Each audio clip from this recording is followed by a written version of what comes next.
19 वर्षानंतर सचिन यांनी नवरा माझा नवसाचा या चित्रपटाचा दुसरा भाग बनवला। यात त्यांनी एसटी ऐवजी ट्रेनने प्रवास करायचं ठरवलं। त्यांना वाटलेलं की पुन्हा एसटी वापरलेली प्रेक्षकांना आवडणार नाही आणि कदाचित इथेच त्यांचा अंदाज चुकला, कारण जी मजा एसटीत होती ती ट्रेनमध्ये नव्हती। नवरा माझा नवसाचा हा चित्रपट जेव्हा बनणार होता तेव्हा मराठी नाट्य आणि चित्रपट सृष्टीत एक नाव खूप गाजत होतं, ते म्हणजे भरत जाधव यांचं।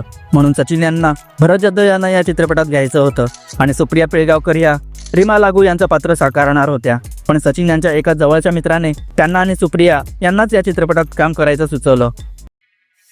अशोक सराफ यांचा हा पहिलाच सिक्वल चित्रपट, आता ते पुन्हा एक सिक्वल चित्रपट घेऊन येत आहेत। अंकुश चौधरी दिग्दर्शित पुन्हा साडेमाडेतीन। नवरा माझा नवसाचा हा वैभव मांगले यांचा पहिलाच मराठी चित्रपट। हे हेल्मेटधारी पात्र म्हणजे वैभव मांगले।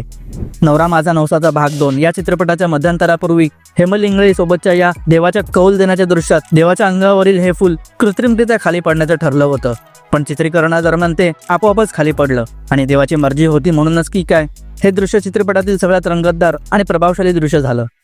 आयत्या घरात घरोबा या 1991 मध्ये आलेल्या मराठी सिनेमानंतर सचिन पिळगावकर यांनी 14 वर्षांनी नवरा माझा नवसाचा हा पहिला मराठी चित्रपट बनवला। या काळात त्यांनी हिंदी चित्रपट आणि मालिका केल्या, पण मराठी चित्रपट नाही, म्हणून त्यांची इच्छा होती की सचिन, अशोक आणि लक्षा हे त्रिकूट या चित्रपटात असायला हवं आणि त्यांची ही इच्छा सत्यातही उतरली होती। लक्ष्मीकांत बेर्डे यांनी बाबू कालिया हे पात्र साकारण्यासाठी होकारही दिला होता, पण त्यांची खालावलेली प्रकृती आणि डॉक्टरांच्या सांगण्याने त्यांनी या चित्रपटाला नकार दिला, कारण शूटिंग एसटीत करायची होती आणि ती दगदग त्यांना सहन होणारी नव्हती। 16 डिसेंबर 2004 साली लक्ष्मीकांत बेर्डे यांचं निधन झालं आणि 2005 साली चित्रपट प्रदर्शित झाल्यावर सचिन यांनी त्यांना आपल्या या चित्रपटात श्रद्धांजली वाहिली आहे। चित्रपट सुरू होण्याअगोदर हे वाक्य लिहून